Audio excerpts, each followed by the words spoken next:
जय हिंद मेरे डियर साथी। मैं आपका साथी विकास और आज हम देखने वाले हैं pharmacology D pharma second year का लेक्चर नंबर 3। इसके पहले हम क्या क्या देख लेते हैं, आपको सिलेबस थोड़ा सा दिखा देते हैं। जनरल फार्माकोलॉजी को हम पूरा डिटेल में देख लिए थे, ये वाला।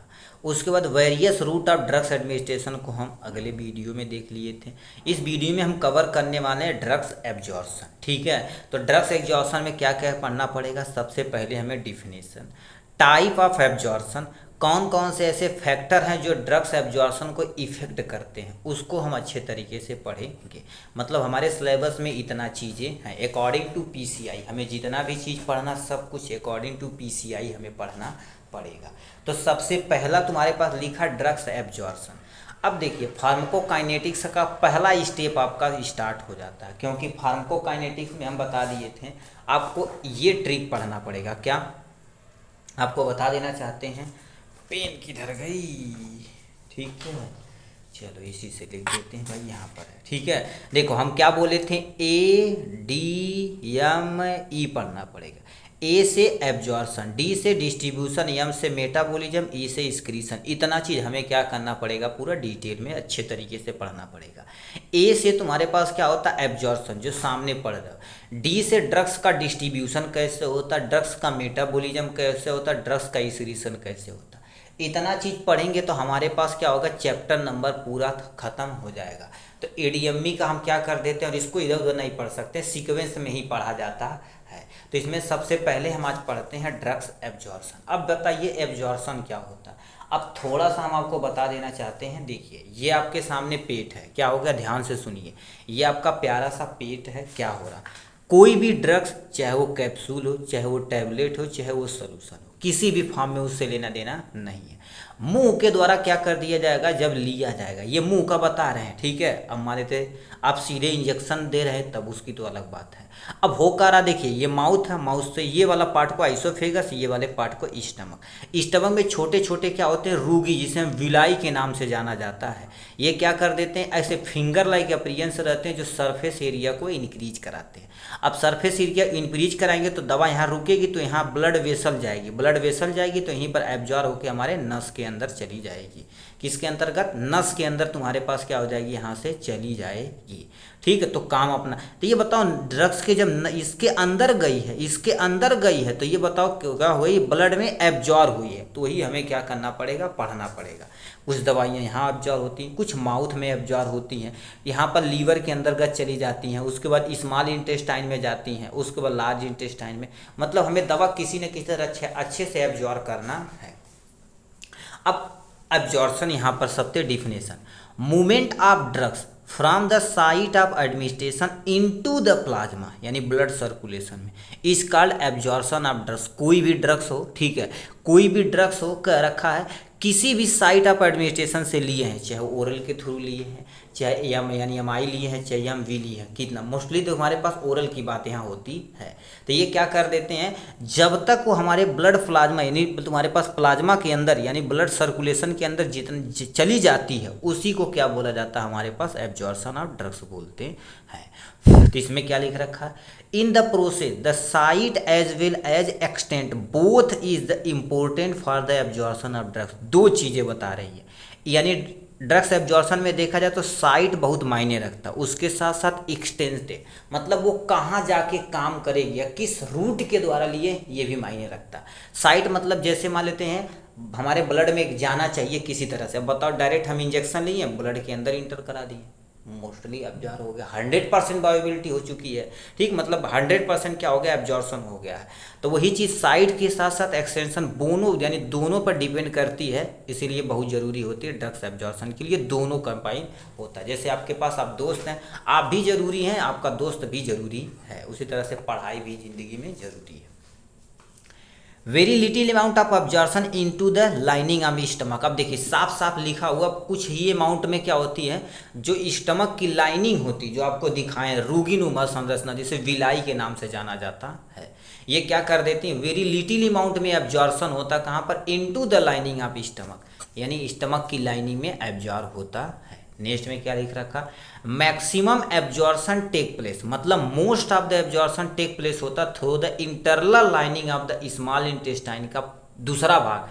देखो एक पार्ट ड्यूडेनम होता, दूसरा इलियम होता, लास्ट सॉरी पहले तुम्हारे पास हाँ इलियम होता। तो इलियम में देखा जाए तो जो स्मॉल इंटेस्टाइन होती है, ये भी नहीं याद रहेगा, कोई टेंशन नहीं, सिंपल सा क्या बोल देना, maximum absorption take place through the internal lining of small intestine, मतलब जो हमारी स्मॉल इंटेस्टाइन की जो लाइनिंग होती है उसमें सबसे ज़्यादा जो एब्जॉर्शन होता है कहाँ पर होता है, स्मॉल इंटेस्टाइन में होती है। इसीलिए क्या होता है, कोई भी चीज़ चाहे भोजन हो चाहे दवा हो, कोई भी चीज़ कहेगा यदि, ठीक है, कहेगा मैक्सिमम एब्जॉर्शन कहाँ होता, तो बोलेंगे हमारे पास स्मॉल इंटेस्टाइन के अंदर मैक्सिमम एब्जॉर्शन होता है। ठीक है, इतना चीज़ आपको बताना पड़ेगा। नेक्स्ट में तुम्हारे पास क्या लिख रखा, ये कुछ चीज़ें हैं। अब यहाँ से हम आते हैं, थोड़ा सा कुछ चीज़ देख लेते हैं। Absorption is the gone by the following 3 important factor, मतलब 3 से ऐसे फैक्टर हैं जो किसी भी ड्रग्स को एब्जॉर्शन में मदद करते हैं। पहला दे रखा है physicochemical property of drugs molecule. अब देखिए कोई ड्रग्स लेते हैं, फिजियो मतलब वो किसका स्ट्रक्चर कैसा है, कि सॉल्यूशन के फॉर्म में है, सस्पेंशन के फॉर्म में है, सॉलिड के फॉर्म में है या पाउडर के फॉर्म में, उस पर भी मायने रखता है। ठीक, उसके साथ साथ केमिकल, देखो फिजियो केमिकल लिखा होगा, फिजिको मतलब उसकी जो हार्डनेस हो गया, सॉल्युबिलिटी हो गई, और किस टाइप की ड्रग्स है, ये सब फिजियो यानी फिजिकल कैरेक्टर के अंतर्गत आता है। केमिकल मतलब वो कौन सा केमिकल है, जैसे पैरासीटामॉल, ठीक है, या तुम्हारे पास सल्बूटामॉल, या तुम्हारे पास क्या होगा तुम्हारे एम्लोडिपिन, मतलब कौन सी दवाइयाँ हो गई, मतलब उसका केमिकल नेचर क्या है, ये यानी property of the drugs molecule की हायर मॉलिक्यूल का है। यदि तुम्हारे पास हायर वेट मॉलिक्यूल का रहेगा, यदि हायर मॉलिक्यूलर वेट रहेगा तो दिक्कत हो सकती है, लोअर रहेगा तो जल्दी से एब्जॉर्ब हो जाएगी। तो ये लिखा है तुम्हारे पास physicochemical property of drugs molecule पे मायने रखता है। नेक्स्ट में the property and component of GI fluid, होता क्या है तुम्हारे पास, property and component of the GI fluid. GI fluid क्या होती है, गैस्ट्रोइंटेस्टाइनल जो तुम्हारे पास फ्लूइड होता है पेट वाला, उसकी प्रॉपर्टी पे डिपेंड करता है।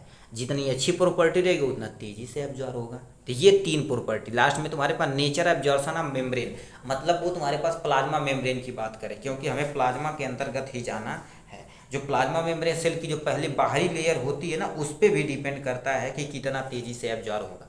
जो अब इस पे भैया थोड़ा सा और डीपली जाएंगे तो भैया पोलर है कि नॉन पोलर, हाइड्रोलाइसिस है क्या है कैसे है, वो सब हमें क्या करना पड़ेगा, पूरा डिटेल में देखना पड़ेगा।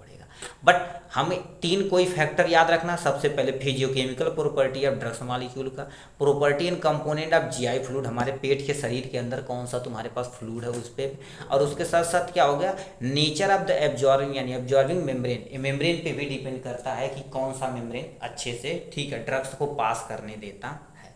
तो ये हमारे पास क्या हो जाएगा ड्रग्स के बारे में, कितना ये ड्रग्स के इंट्रोडक्शन हो जाएगा। अब नेक्स्ट में हम देख लेते हैं टाइप ऑफ एब्जॉर्प्शन। मेनली देखा जाए तो कईयों है, बट हम जो मेनली यहाँ पर लिखे गए हैं यहाँ पर पहला पैसिव डिफ्यूजन। पैसिव डिफ्यूजन में क्या होता है इसको देखेंगे। पैसिव डिफ्यूजन यानी फिल्ट्रेट डिफ्यूजन यानी फिल्ट्रेशन डिफ्यूजन, या जिसे हम पोर ट्रांसपोर्ट के नाम से भी जानते हैं, ये भी एक तरह का डिफ्यूजन है। फैसिलेटेड डिफ्यूजन आपके सामने है, एक्टिव ट्रांसपोर्ट आपके सामने एग्जाम्पल है। तो ये सब आपके सामने क्या दिया गया बाबू, एग्जाम्पल दिया गया किसका, यानी एब्जॉर्शन का, यानी एब्जॉर्शन ऑफ ड्रग्स एब्जॉर्शन का क्या हो गया आपके सामने एग्जाम्पल है। अब इसमें सबसे पहला तुम्हारे पास हम अब इनको अच्छे तरीके से थोड़ा थोड़ा पढ़ना पड़ेगा। उसके बाद लास्ट में कौन कौन से ऐसे फैक्टर हैं जो ड्रग्स को क्या कर सकते हैं बाबू, फैक्टर हैं कौन कौन से जो क्या कर सकते हैं ड्रग्स एब्जॉर्शन को थोड़ा सा इधर उधर कर सकते हैं। इसमें सबसे पहला आता तुम्हारे पास क्या होगा पैसिव डिफ्यूजन। अब गुरुदेव पहले डिफ्यूजन बताइए क्या होता है, तब कुछ चीज़ जाने जाते हैं तुम्हारे पास इसमें डिफ्यूजन होता क्या। देखिए फॉर एग्जांपल बताते हैं, ये मान लेते हैं तुम्हारे पास क्या हो गया, एक कोई सेल है, दूसरा मान लेते हैं हमारे पास कोई एक सेल है। इस सेल में मान लेते हैं मॉलिक्यूल की ड्रग्स मॉलिक्यूल की अधिकता है और इधर तुम्हारे पास क्या है कम है। तो कोई भी मॉलिक्यूल जब हायर कॉन्सेंट्रेशन से लोअर कॉन्सेंट्रेशन की तरफ मूव करता है तो उस प्रक्रिया को हम क्या बोलते हैं बाबू, डिफ्यूजन बोलते हैं। क्या बोलते हैं, डिफ्यूजन। अब याद रखना सबसे तेजी से डिफ्यूजन किसका होता है, गैस मॉलिक्यूल का डिफ्यूजन होता है।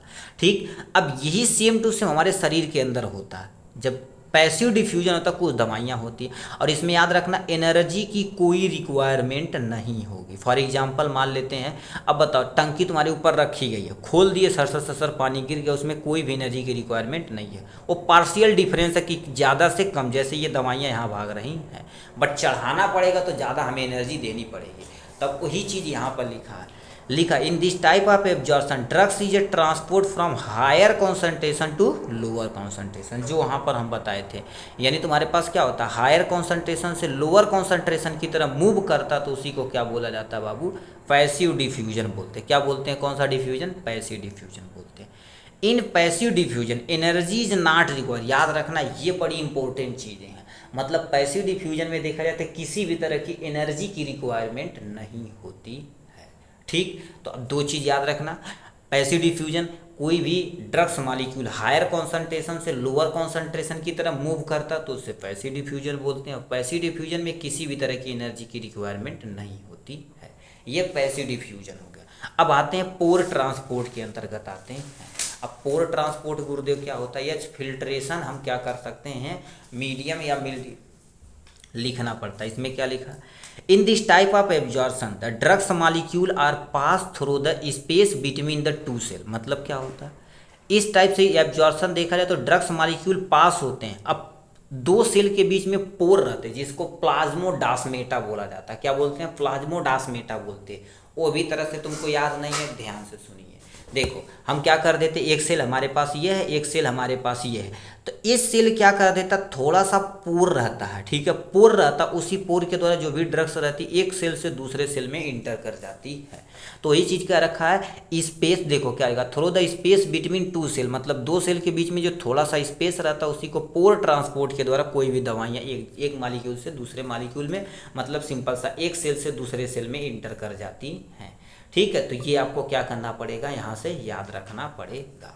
अब नेक्स्ट पे तुम्हारे पास आते हैं, क्या लिख रखा है, absorption of particle of the low molecule size. मतलब याद रखना पोर ट्रांसपोर्ट में वही दवाइयाँ तुम्हारे पास एब्जॉर्ब होती हैं जिसका मॉलिक्यूलर वेट क्या होता है, लो, मतलब बहुत कम होता है। देखो लो मॉलिक्यूलर वेट और लो मॉलिक्यूलर साइज भी कम होनी चाहिए, और यूजुअली वाटर सॉल्युबल होना चाहिए, मतलब पानी में आराम से घुलनशील होना चाहिए। जितना अच्छे से पानी में डिजॉल्व होगा उतने तरीके से क्या होगा, ठीक है। इस पे और इस पे याद रखना सॉल्युबिलिटी के साथ साथ परमिएबिलिटी पे भी डिपेंड करता है, ठीक है। यानी high solubility and high permeability होनी चाहिए, ठीक। तो ये आपके सामने हो गया। फॉर एग्जांपल में जैसे तुम्हारे पास यूरिया हो गया, वाटर हो गया, और तुम्हारे पास शुगर हो गया, ईटीसी कर देते। ये सब दवाइयाँ होती जो पोर ट्रांसपोर्ट के द्वारा एक दूसरे से अपने आप को मैनेज करती हैं, ठीक है। तो सामने यहाँ से दिया गया है।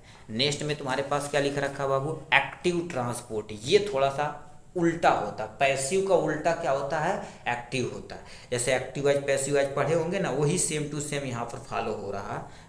क्या लिख रखे, in this type of absorption carrier molecule combine with the drugs molecule and transport in यानी into the inside the membrane. मतलब ये क्या कर देती हैं, इनसाइड द मेम्ब्रेन। और याद रखना ये जब कोई भी ड्रग्स मॉलिक्यूल, देखो याद रखना लोअर कॉन्सेंट्रेशन से, ध्यान से सुनिएगा जो हम बोल रहे हैं, लोअर कॉन्सेंट्रेशन से हायर कॉन्सेंट्रेशन की तरह मूव करती है, हायर कॉन्सेंट्रेशन की तरह मूव करती, तो ऐसे ड्रग्स को क्या बोला जाता है बाबू, ठीक, ऐसे प्रक्रिया को क्या बोला जाता है बाबू, एक्टिव ट्रांसपोर्ट बोला जाता है। क्या बोलते हैं, एक्टिव ट्रांसपोर्ट। अब ध्यान से सुनिए, सिंपल सा समझिए, ऐसी दवाइयाँ जो लोअर कॉन्सेंट्रेशन से हायर कॉन्सेंट्रेशन की तरफ मूव करती तो उसको एक्टिव ट्रांसपोर्ट बोलते हैं। फॉर एग्जांपल अब बताओ पानी हमसे उठा के छत पे पहुंचाना, तो बताओ हमें क्या लगाना पड़ेगा, मोटर लगाना पड़ेगा, ऊर्जा ज़्यादा लगाना पड़ेगा, ठीक है। और इसी में लिखा energy is require in this process, मतलब एक्टिव ट्रांसपोर्ट में हमारे पास एनर्जी की रिक्वायरमेंट होनी चाहिए और होती भी है, बिना एनर्जी का ये कुछ भी होने वाला नहीं है। तो ये हमारे पास एक्टिव ट्रांसपोर्ट के बारे में था, ठीक। ये हो गया आपके सामने, ठीक है। तो ये क्या होता है, पैसिव का जस्ट अपोजिट होता है, उसमें लोअर यानी हायर कॉन्सेंट्रेशन से लोअर कॉन्सेंट्रेशन की तरफ मूव करेगा, बट यहाँ लोअर कॉन्सेंट्रेशन से हायर कॉन्सेंट्रेशन की तरफ मूव करेगा, ठीक है। तो आपके सामने दिया गया है। अब नेक्स्ट पे तुम्हारे पास क्या लिख रखा, फैसिलिटेड डिफ्यूजन। अब फैसिलिटेड डिफ्यूजन क्या होती है, ध्यान से सुनिए, in this type of absorption a carrier protein help in the entering आप ड्रग्स इनसाइड द सेल, मतलब तुम्हारे पास क्या होते हैं in this type of absorption, मतलब सिंपल से एक तरह का ऐसा एब्जॉर्शन होता है जो कैरियर प्रोटीन की क्या होती है मदद से इंटर करता है, ठीक है, ड्रग्स इनसाइड द सेल और membrane from higher concentration to lower concentration. चलिए देखते हैं क्या हो रहा है। अब देखिए मान लेते हैं ये हमारे पास क्या हो जाएगा प्लाज्मा मेम्ब्रेन हो जाएगा, ठीक है। अब प्लाज्मा मेम्ब्रेन के एक्चुअल प्लाज्मा मेम्ब्रेन क्या होती है, ठीक है, डबल मॉलिक्यूल की होती है। सिंगल तथा निकोल्सन नामक वैज्ञानिक ने, ठीक है, उसके बारे में बताया था कि ये डबल मेम्ब्रेन होती है, फास्फोलिपिड की बनी होती है। अब ये क्या कर देते हैं, मान लेते हैं ये जो तुम्हारे पास है ये जो मेम्ब्रेन है ये मान लेते हैं कौन सा मेम्ब्रेन है बाबू, प्लाज्मा मेम्ब्रेन है। क्या हो गया हमारे पास प्लाज्मा मेम्ब्रेन है। अब इधर मान लेते हैं मॉलिक्यूल, देखो याद रखना हायर कॉन्सेंट्रेशन से लोअर की लोअर से हायर दिया हुआ है, ठीक है, हायर से लोअर दिया कोई टेंशन नहीं। अब हो क्या रहा है यहाँ पर हम इसे रेड पेन से बनाते हैं, ठीक है, देखो ध्यान से सुनिएगा। ये मान लेते हैं हमारे पास क्या हो गया, ये हो गया आपके सामने, ठीक है, ये हमारे पास कैरियर हो गया, एक और यहाँ बना देते हैं, ठीक है, ये हमारे पास क्या होगा कैरियर हो गया। अब ये क्या करेंगे, देखिए कोई भी मॉलिक्यूल रहेगा तो इसको ये पकड़ के अंदर की तरफ जाएगा, ये पकड़ के अंदर की तरफ ले जाएगा। मान लेते हैं ये हमारे पास मॉलिक्यूल है, तो ये बताओ किसी न कैरियर प्रोटीन की, ये हमारे पास क्या हो जाएगा बाबू कैरियर प्रोटीन की रिक्वायरमेंट होगी, किसकी कैरियर प्रोटीन की रिक्वायरमेंट होगी, इसी के द्वारा कोई भी मॉलिक्यूल जाएगा इस साइड पे, ठीक है। तो ये आपके सामने यहाँ से दिया गया क्वेश्चन नंबर से एक है, ठीक, तो ये आप समझ गए होंगे अच्छे तरीके से। तो यही लिखा गया तुम्हारे पास in this type of absorption carrier protein help, मतलब कैरियर प्रोटीन की रिक्वायरमेंट होती है, help in the entering of the drugs, help in the entering of drugs inside the cell, किसके सेल, सेल के अंदर जाने के लिए रिक्वायरमेंट होती है, और हायर कॉन्सेंट्रेशन से लोअर कॉन्सेंट्रेशन की तरफ होता है। ये फैसिलिटेड तुम समझो, कहते हैं आप फैसिलिटी नहीं मिल रही है, पढ़ नहीं पा रहे, सुविधा, सिंपल सा सुविधा। और याद रखना विद्यार्थी जीवन में जब तक स्ट्रगल नहीं है तो विद्यार्थी जीवन नहीं है। कितने को लगता है सर हमारे पापा हाई है हाउ है, पैसा आ रहा है क्या करे पढ़े, तो वो पढ़ेंगे नहीं बाबू, ठीक है, ठीक है, वो पढ़ेंगे नहीं। विद्यार्थी जीवन हमेशा हमेशा स्ट्रगल का होता है। बहुत सारे अभी बच्चे होंगे, ठीक है, दोस्त यार होंगे, बच्चे नहीं दोस्ती यार समझो, ठीक है, अपना बर्डर समझिए, पढ़ने के लिए समझिए, टीचर्स को भाई की तरह ट्रीट कीजिएगा, ठीक है। हो का रहा बहुत सारे लोग ऐसे किसी मेडिकल स्टोर पे काम करते हैं, वहाँ पैसा कमा के कॉलेज में देते हैं जिससे हमें डिग्री मिल सके और जीवन पालिका के लिए, जीवन को पालने के लिए छोटा मोटा कहीं पर हम धंधा कर सकें, किसी की सेवा कर सकें, इस पर्पज के लिए हम पढ़ रहे हैं प्रेजेंट टाइम में, ठीक है। और बहुत सारे लोग पैसे के लिए पढ़ रहे हैं। तो ये बताइए स्ट्रगल तुम कर रहे हो, ठीक है, स्ट्रगल कर रहे हो तो फैसिलिटी की सुविधा न सोचना।